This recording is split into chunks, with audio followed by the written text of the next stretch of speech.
तो ये क्या है? कभी आपको जादूगर कहा जाता था, कभी आपको शायर कहा जाता था। आगे वाली आयत में वाज़े अंदाज में इस बात को कहा गया है, तराहु बल हुवा शायर, कि ये तो घड़ कर बातें लाता है, ये शायर है। यानी मुख्तलिफ किस्म की बातें वो घड़ते थे और कहते थे कि तुम उनके जादू में कैसे फंसने जा रहे हो।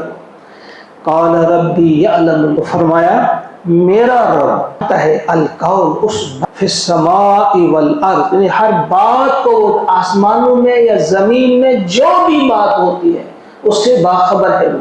यानी तुम मेरे खिलाफ जो साजिशें करते हो, तुम मेरे खिलाफ जो सरगोशियां करते हो, चुपके जो प्लान और मंसूबे बनाते हो, तो मेरा रब तो आसमानों और जमीन की हर बात को जानता है।